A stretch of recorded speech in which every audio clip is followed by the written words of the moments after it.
Hi there, this is Mary Lou Fulton Teachers College, and we're here with Sarah Carranza, and she has this wonderful strategy to incorporate different kinds of wellness checks during class. So Sarah, you're going to tell us all about these strategies. I know you got three really big ones, but tell us all about this strategy.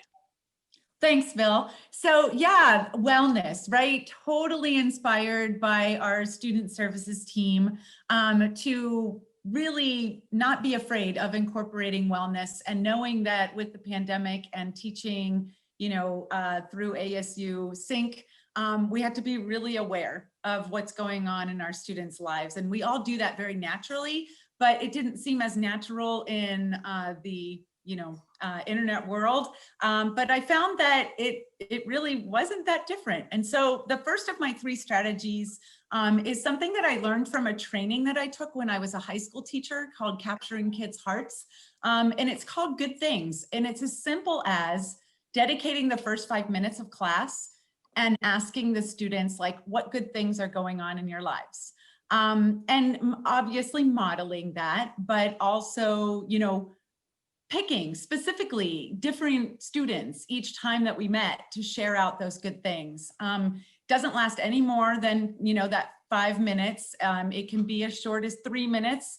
I know that students came back telling me that that was what they came to class for, because they just needed to hear everybody things. And so it's really setting the tone of positivity, but also letting the students know that you care about them outside of, the curriculum or the class that you're teaching.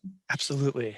Yeah, and then another thing I learned actually from other colleagues in the college was sort of the handful, the 1 to 5 scale check-in. And again, it was just allowing the students privately to let me know, where they were that day.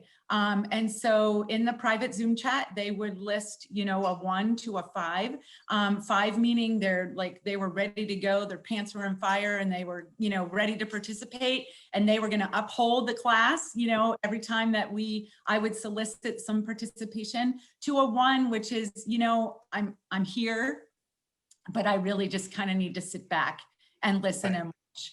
And when they did that privately, it really gave me an understanding of, who to lean on or lean into, and who to check up on after class, right? Wonderful. If a student gave me like a 1 or a 2, then I knew something was going on in their lives, and it gave me an opportunity to reach out to them individually. And then the last thing I did was a couple times I actually assigned just 5-point assignment. It was just a personal check-in, and it was like, hey, how are things going, right?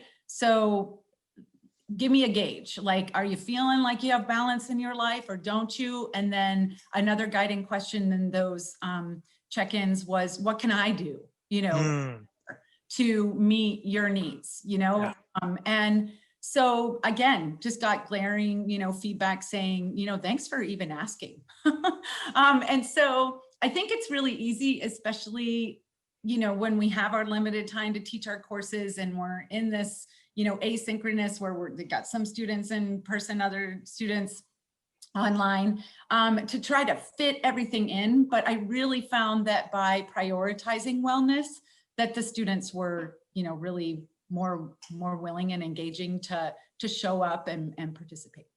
Absolutely. That's wonderful. These are wonderful strategies, and we definitely need more connection and more reaching out. So these are wonderful strategies. So any faculty member that's watching this right now, and they've taken an interest to watch this, what's the last thing you want to tell them, or the encouragement, or the energy you want to send them off with? What can you do to spur them on and send faculty off at the end of this video? What is your last burst of energy to give to them? Lay it on us, Sarah. I would say this. I would say, don't be afraid to jump out of your own comfort zone and put on, whatever hat it takes to inspire your students and take their lead. Like, I show you these fun, holiday hats because I was inspired by one of my students during the month of October to show up dressed up for, Halloween every time we had class. And it made the students excited to be there. So let them take the lead, get out of your comfort zone, and fake it till you make it. That's wonderful. Thank you, Sarah. This has been so wonderful talking with you. We hope the faculty who are watching this are enjoying this as well. Again, Mary Lou Fulton Teachers College and all these wonderful strategies. Thanks, Sarah. Thank you, faculty. Thank you for your time. Thank you, Bill.